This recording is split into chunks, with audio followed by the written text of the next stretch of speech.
Madame, Monsieur, bonsoir et merci de nous rejoindre dans Vision sur Canal Algérie. Nous recevons ce soir le ministre de la Santé, de la Population et de la Réforme hospitalière, Abdelrahman Ben Bouzid. Vous le savez, notre pays fait face à son premier cas de coronavirus confirmé. C'est le deuxième après l'Égypte dans le continent africain.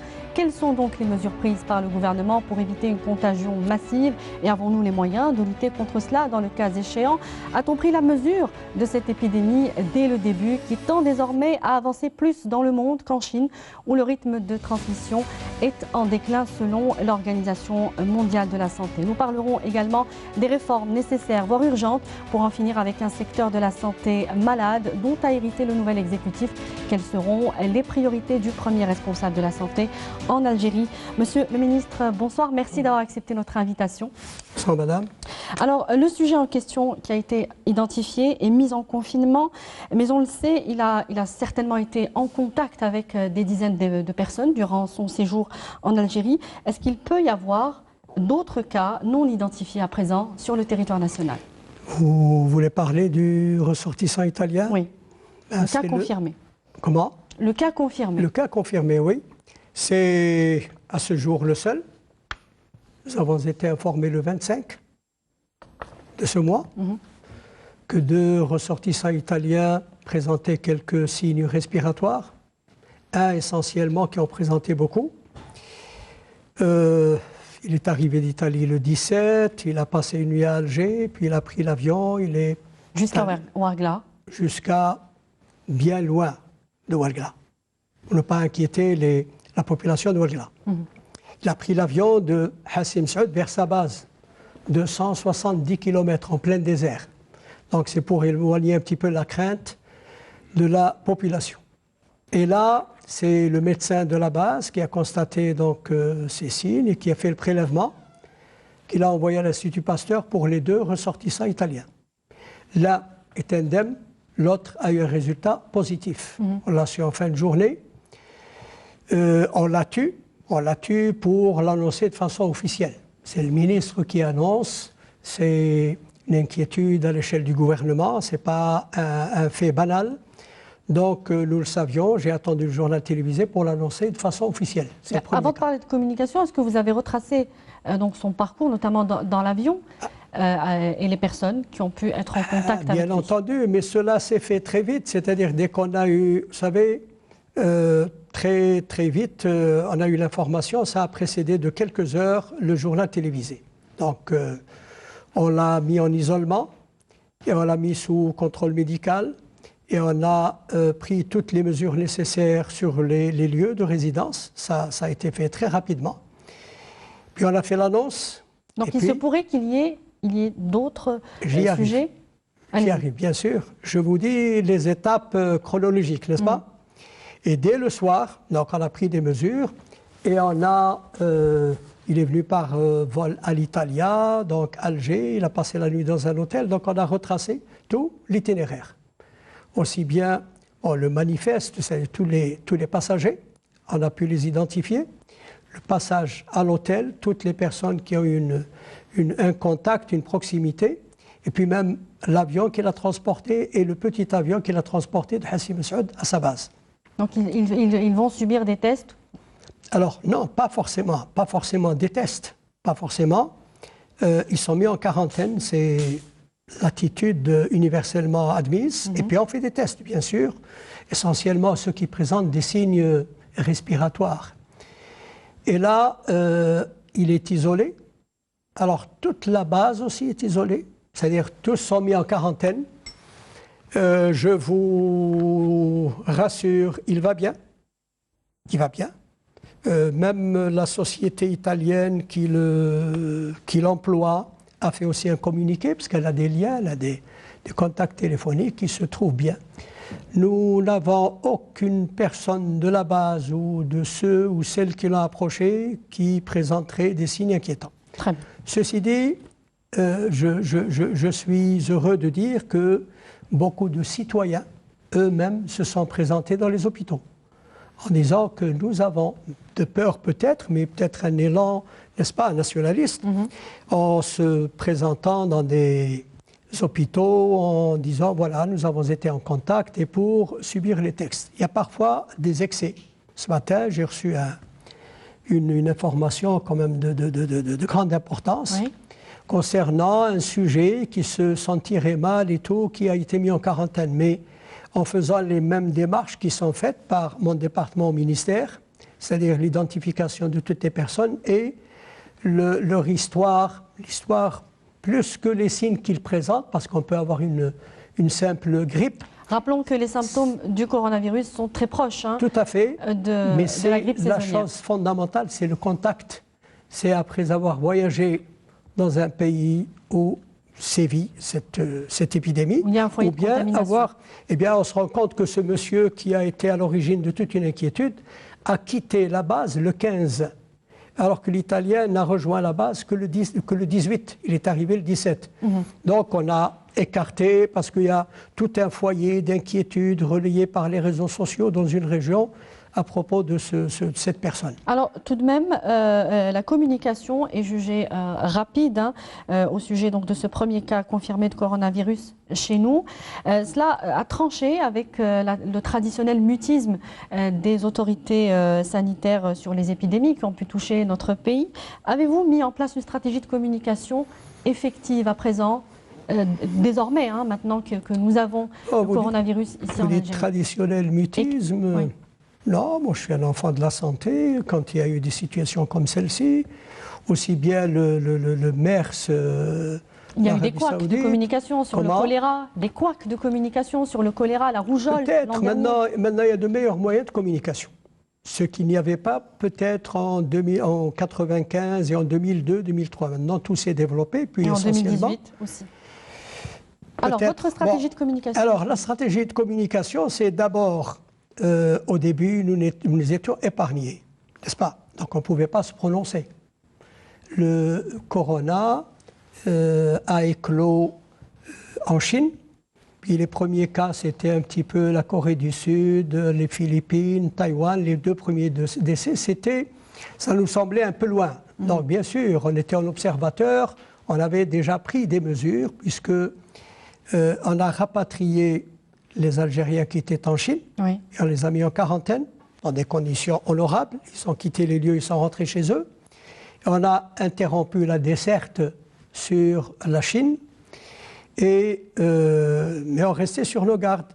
Donc on a reconstitué un petit peu nos stocks de masques et tout, et puis on a mis des caméras thermiques essentiellement sur les vols qui venaient de Chine, mais on les avait interrompus, mais qui venaient quand même de Chine, via Dubaï, via Doha, via une caméra thermique. Je vous fais la précision qu'une caméra thermique, c'est une caméra qui détecte la température. Celui qui est atteint est fébrile, mais il se peut qu'il y ait des personnes non fébriles qui porteraient le virus sans apparition. C'est du sujet italien. C'est le cas du sujet italien qui est passé le 17. Le 17, il n'avait pas de symptômes, donc il est passé sans problème. Et c'est ce qui se fait partout ailleurs. Ce n'est pas une défaillance de nos systèmes.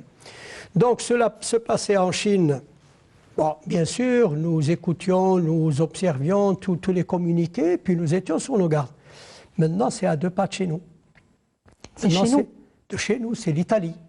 D'accord. C'est ce que je veux dire. C'est le bassin méditerranéen. Nous partageons le bassin. Il y a beaucoup de vols avec l'Italie. Il y a beaucoup d'Italiens, beaucoup d'Algériens qui partent en Italie, en France. Ça devient une source d'inquiétude. C'est maintenant dans le continent européen qui nous est plus proche que la Chine, n'est-ce pas? Et là, on a augmenté... Il y a des mesures restrictives qui vont être adoptées bien sûr. Vis-à-vis de l'Italie, la France aussi? Non, la France n'a pas pris. Il n'y a pas beaucoup d'inquiétudes. Les frontières sont ouvertes, il n'y a même pas de frontières. Les vols n'ont pas été interrompus. C'est essentiellement le nord de l'Italie, c'est la Lombardie, la Vénétie, c'est au nord.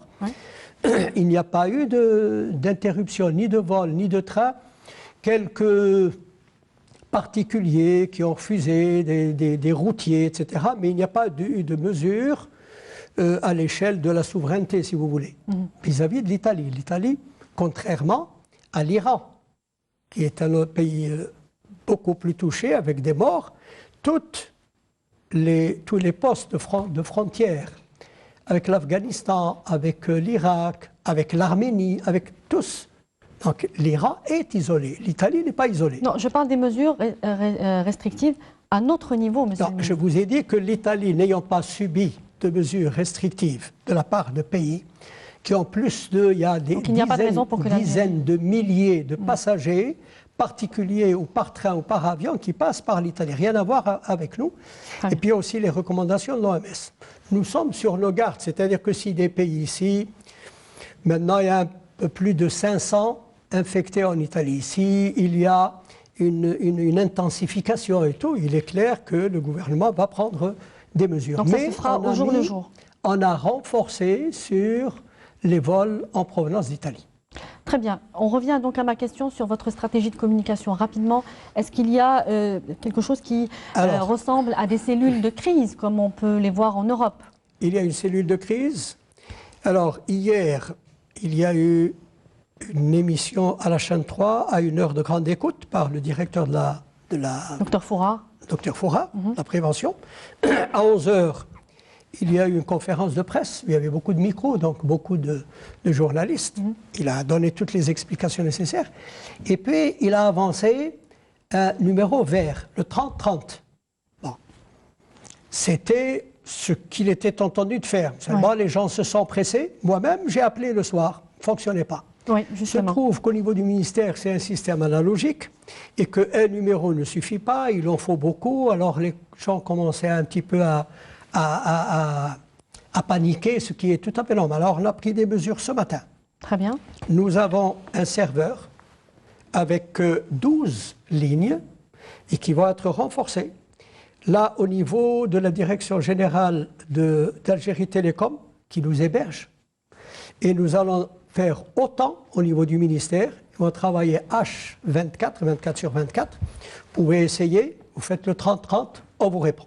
On vous dit même un en français, deux en arabe, etc. pour mettre un peu la forme. Et vous avez des médecins, épidémiologistes, ou infectiologues ou généralistes qui répondent. Alors, qu'est-ce qu'on attend de ces médecins?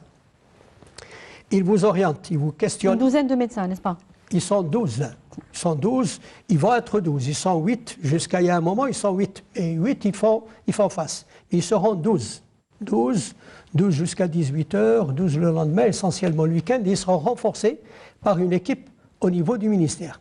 Donc, on prend l'appel et puis on l'interroge. On peut rassurer. S'il y a quelque chose, ce n'est pas le malade qui va à l'hôpital. Sinon, ça va encombrer les hôpitaux, on ne sait pas où on va. On les oriente donc vers les services qui sont adaptés à cela. Et on a donné des instructions à tous les établissements de façon à disposer d'une cellule au niveau de chaque établissement, comme aussi au niveau des établissements. J'ai fait un écrit leur demandant de désigner une personne de l'hôpital, de façon à ce que les informations ne se dispersent pas et ne viennent pas de n'importe qui. C'est une personne qui est désignée par l'administration, qui est habilitée, qui a tous les chiffres et qui est habilitée à répondre. Justement, vous me tendez la perche à propos de la centralisation de l'information. On a pu voir que des autorités locales ont pu communiquer sur des cas suspects. Cela peut engendrer une sorte de psychose, de panique dans la population. Est-ce qu'il y a lieu maintenant de centraliser l'information au niveau du ministère, justement, pour éviter ces spéculations? Alors, vous précédez, à moins que vous n'ayez été informé, mais c'est ce qui va se faire. Au niveau du ministère, il y aura un communiqué tous les jours. Ce sera le communiqué officiel. Voilà. Il n'y aura plus ces communications publiques de la part des wilayas ou des daïras? Cela peut se faire, mais le communiqué officiel viendra du ministère. Il y a aussi un site web qu'on vient de construire. Vous y entrez et vous avez qu'est-ce que le corona, que fait-on devant ceci, que tout est, vous tapez, vous pénétrez et vous avez toutes les informations nécessaires. Très bien. Alors, l'Organisation mondiale de la santé a averti il y a déjà plusieurs jours que les pays de l'Afrique, en général, ont un système de santé peu préparé, voilà, voire précaire pour certains pays, pour donc faire face à une pandémie, si cela devait se confirmer, de coronavirus. Quelle est votre réponse sur le système de santé algérien, notamment? donc cette épidémie de coronavirus sera un véritable test. Le système de santé algérien est le système que nous avons. Le système que nous avons construit. Il est ce qu'il est, mais il n'est pas le pire. N'est-ce pas? Il n'est pas le pire, c'est-à-dire au point de nous classer parmi les pays. Nous ne sommes pas les États-Unis, nous ne sommes pas les pays nantis, encore qu'aux États-Unis, il y a 57 cas. Aux États-Unis, et c'est le président de la République des États-Unis lui-même qui a dégagé un budget pour dire que l'alerte, elle est mondiale et que l'Algérie s'y prépare et que l'Algérie, quand bien même nous n'aurions pas les moyens des pays développés, nous avons un tissu sanitaire qui est en mesure de faire face. Il n'y a pas un endroit où il n'y a pas d'hôpital, même s'il y a ce que constatent les gens, ce que moi je constate aussi, un certain dysfonctionnement. Mais sachez qu'il y a... Lesquels, par exemple? Est-ce qu'il y a un problème de réactivité, par exemple? La communication. La communication, vous venez d'en parler. Oui, la communication inter-wilaya, les hôpitaux, etc. Certains dysfonctionnements que constatent et qui sont ma priorité aussi au sein du département. Les gens se plaignent de l'accueil, de la mauvaise orientation, il n'y a pas de place, évacuation, n'est-ce pas? Donc il y a ce dysfonctionnement qui est d'ailleurs, si on y vient, une de mes priorités, de façon à réguler, à organiser les hôpitaux, à les rendre plus accueillants et plus utiles, si vous voulez, pour les patients. Mieux organisés. Donc, oui. Alors, hier, rien qu'hier, j'ai réuni tous les producteurs et tous les fournisseurs de masques essentiellement, et puis de gants et tout, de façon à avoir notre stock, notre capacité de production, et de façon à disposer de stock dans l'éventualité. À quel niveau, Monsieur le Ministre? Au niveau des hôpitaux ou au niveau des pharmacies? Parce qu'au niveau des pharmacies, rien qu'à Alger, c'est la pénurie. Je ne parle pas des pharmacies. Vous parlez des hôpitaux. C'est le ministre de la Santé qui parle. Les pharmacies, les officines, chacun est libre de disposer de son stock et d'en faire ce qu'il veut. Et puis, ils ont des petits stocks.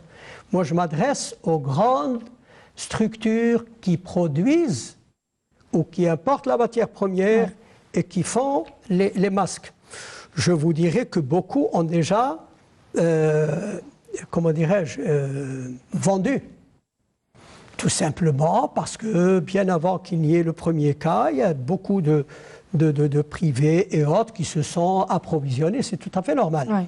Mais je les ai instruits de façon à ce qu'ils nous fassent part de leur stock, qu'ils cessent toute vente, qu'ils cessent toute exportation, parce que il y aurait des exportations, que tout cela reste disponible pour l'État algérien. Très bien. Parce qu'il y a un élan, une situation nationale qui pourrait d'un moment à un autre basculer, faire vers plus de cas.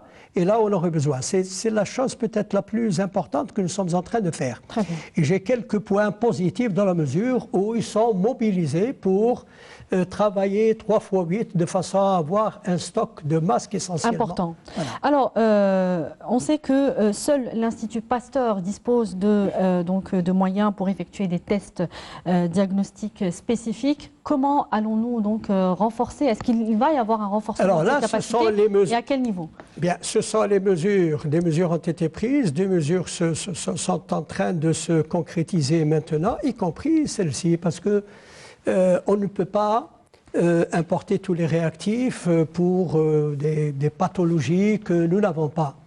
Et c'est l'alerte qui a fait qu'il y a un dispositif qui est fait avec la pharmacie centrale des hôpitaux de façon à ramener tous les dispositifs, les masques, les casaques, les gants, moyens, tous les moyens, y compris les réactifs. Donc est-ce qu'on pourra couvrir de vastes régions sur le territoire national, comme au sud du pays, où les frontières, on le sait, sont poreuses et que des sujets subsahariens pourraient donc pénétrer le territoire national et faire pénétrer avec eux des cas de coronavirus?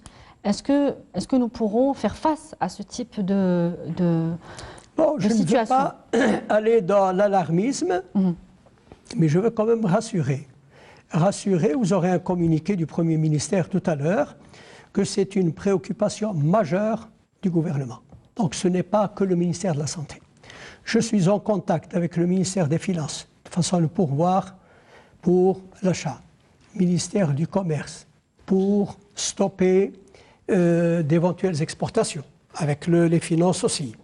le ministère des Télécommunications qui a mis à notre disposition tout le plateau.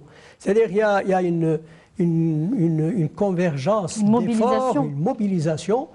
Et je ne vais pas peut-être aller un peu dans un nationalisme désuet.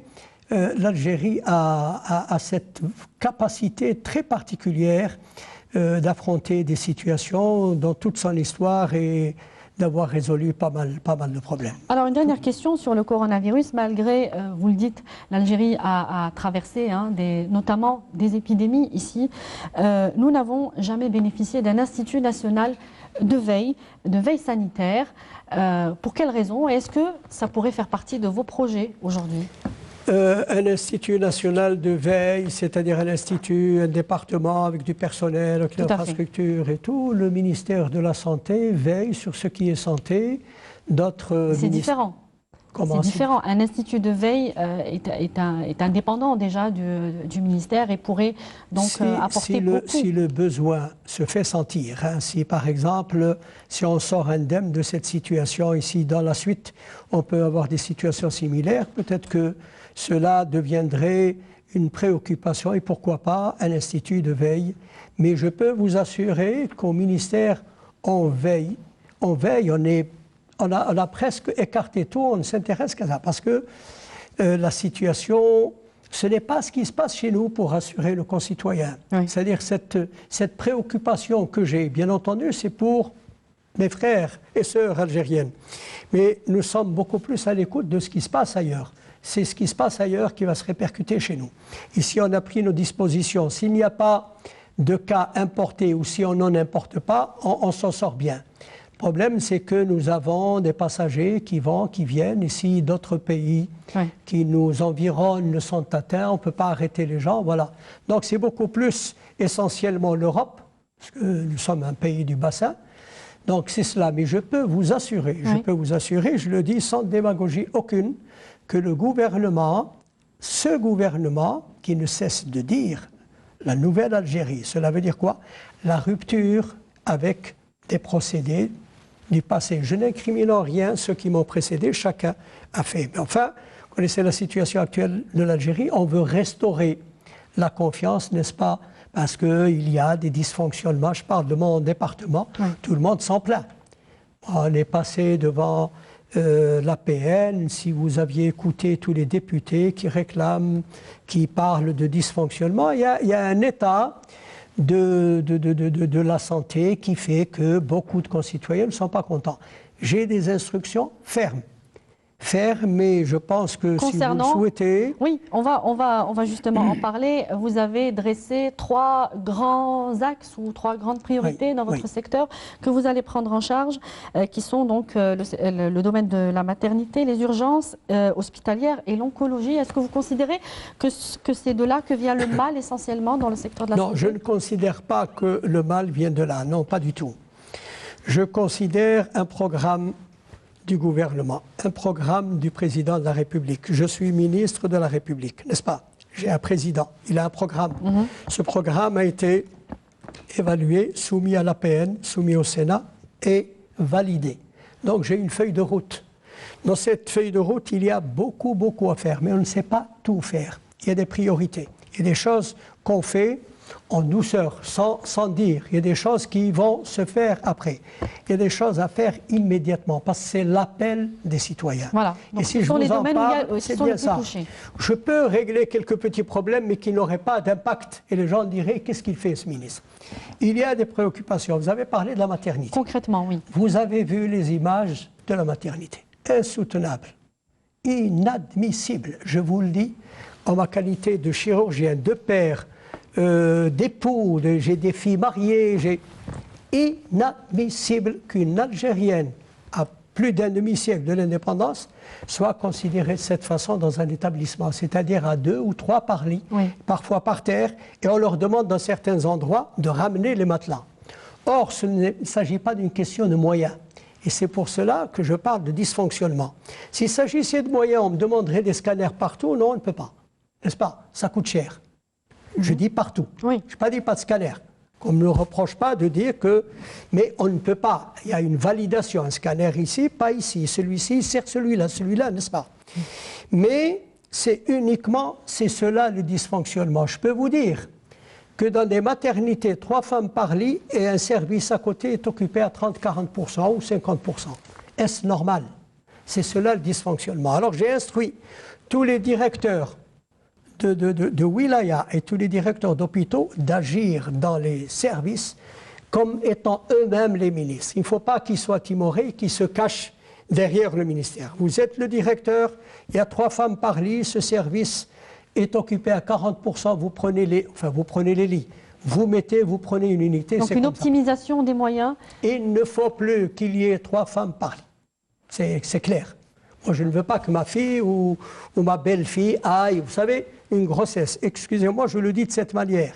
Attendu la joie d'être enceinte pendant 9 mois, et ça se termine par un drame. Et encore là, si on vous accepte à l'hôpital, hein, c'est aussi les renvois. Oui. Donc, on a, en accord avec le ministère du Travail, et bien entendu avec ma tutelle, on est en train d'élaborer une possibilité de règlement en établissant une convention avec les caisses de sécurité sociale, oui, que les femmes qui sont assurées, celles qui sont démunies, ce qui représente une grande partie, puissent accoucher dans les cliniques privées. Et elles seront remboursées par la CNAS? Bien sûr, gratuitement, puisqu'elles ont leur carte Chifa. On va passer... De la même manière que cela s'est fait pour les dialysés. Et ça, c'est réglé. Très bien. On va passer aussi aux urgences hospitalières rapidement, et pour parler d'oncologie aussi, qui est très important, alors, évidemment. Pour la maternité, je reviens, et puis je ne veux pas que le secteur public nourrisse le secteur privé, même s'ils sont complémentaires. C'est-à-dire que dans le même temps, dans les nouveaux hôpitaux, il y aura suffisamment de lits pour les parturientes, parce que souvent, les femmes préfèrent l'hôpital parce qu'elles sont sécurisées, il y a toutes les disciplines, il y a tout que dans une clinique, et je ne réduis pas du tout l'effort que font les cliniques. Alors, vous me parlez des urgences. Tous les gouvernements qui se sont succédés ont mis devant les urgences. C'est un sujet récurrent, c'est aussi un drame quand vous allez... Parce que quand on a besoin d'un rendez-vous d'ophtalmo ou autre, on prend le temps d'appeler quelqu'un, de prendre rendez-vous. Mais en état d'urgence, vous êtes seul. Vous allez à l'hôpital, vous entrez dans une salle, et vous avez le cabinet du médecin, vous avez des gens qui sont agglutinés, et vous vous dites, si j'attends, je ne passe pas. Et puis aussi, vous bousculez. Et puis vous avez des agents de sécurité qui réglementent et tout, qui régulent... Alors, qu'est-ce que vous prévoyez? Alors, ce que je prévois, c'est ce qui est écrit, ce qui est logique, ce qui a été prévu, mais qui n'a peut-être pas été entièrement résolu. Il y a plus de 80 structures dans Alger, des polycliniques, dont certaines que j'ai visitées qui sont très bien. Sauf que, elles sont dévalorisées aux yeux de la population, la polyclinique. Elles sont peu équipées, par endroits. Elles sont, pour beaucoup d'entre elles, bien équipées. Bien équipées, parce que quand on va aux urgences, on ne demande pas tout de suite le scanner, on demande une radio, des explorations et un bon médecin. Eh bien, il y aura dans ces cliniques, certaines qui seront sélectionnées, la radiologie standard, la possibilité de faire un bilan et d'être vu par un spécialiste. C'est-à-dire que vous trouveriez, dans la mesure où on concrétise tout cela, exactement le chirurgien qui vous attend à l'hôpital, le spécialiste qui vous attend à l'hôpital et le pédiatre éventuellement. De sorte que vous allez vous dire, pourquoi irais-je à l'hôpital si j'habite Dararia, j'ai la polyclinique. Seulement, il faut la rendre attirante. Il faut lui donner aussi bien dans sa forme que dans... Qu'elle reste ouverte déjà à des heures tardives. C'est clair, elle restera ouverte. C'est pas le cas. C'est pas le Alors, cas, vous savez que dans ce qui engorge, ce qui gêne dans les hôpitaux, ce sont souvent les sujets qui ne demandent qu'un tri. On a mal, on tousse et on va à l'hôpital. Alors que ce n'est pas l'hôpital qui fait ça. Il est dédié à autre chose, à une médecine de niveau, puisqu'on y a mis tous les moyens. Oui. Donc, il y aura un certain nombre, on m'a dit 40, 50, 60%, peu importe, qui vont dans les pavillons d'urgence qui ne relèvent pas de l'urgence. Oui. Eh bien, j'espère que ces gens-là seront très bien reçus, très bien traités, ils rentreront chez eux. Et si parmi les malades qui vont dans ces polycliniques, ceux qui y vont, d'autres iront dans les hôpitaux, bien sûr, oui, ceux qu'on veut soutirer de la charge de l'hôpital. Donc on revient à la carte sanitaire. À la carte de santé, pardon. La On carte revient nationale de santé. à la hiérarchisation des soins. C'est ça. C'est cela. À travers dans la la carte loi nationale. sanitaire, oui, mais pourquoi va-t-on chez le spécialiste? On peut avoir un bon médecin généraliste, mais là, si on a le spécialiste, vous savez, quelqu'un qui habite, je ne sais pas, dans un quartier à Barari, il y a une polyclinique. Il l'ignore presque parce qu'elle a une façade comme les autres. Pour lui, c'est les vieilles dames qui viennent pour l'attention. Si du jour au lendemain, cette clinique change d'aspect, et si on apprend que dedans, il y a exactement le chirurgien et tout qui sont à l'hôpital, les gens iront là-bas. Donc vous allez, juste par rapport à la carte nationale de santé, vous allez revoir son élaboration puisqu'elle est considérée comme étant mal conçue et n'a pas été effective. Il est clair que si je vous dis cela, ce n'est pas avec les structures existantes. J'ai demandé à tous les directeurs de santé de doter les polycliniques, d'en sélectionner quelques-unes, celles qui conviennent en fonction de la densité de la population, de la proximité d'un centre de sécurité, qui ont une aire de stationnement. Il y a tout un tas de critères dans lesquels on pourrait mettre et la radio, etc., dans lesquels on pourrait héberger telle spécialité avec une salle d'observation, avec ce qu'il faut pour une situation d'urgence.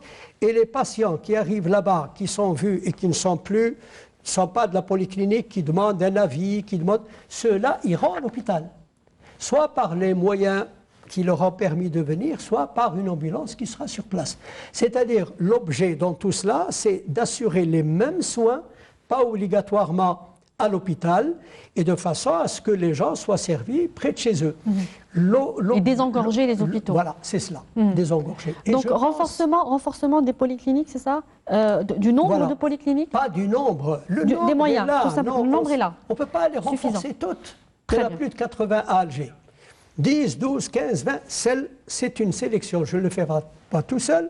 Je le fais avec les directeurs des hôpitaux, je le fais avec les collaborateurs. Et à ce titre, à ce propos, l'hôpital Mustapha, qui est symbolique par son histoire, par sa grandeur, par le nombre de disciplines, par toutes les personnes qui y vont.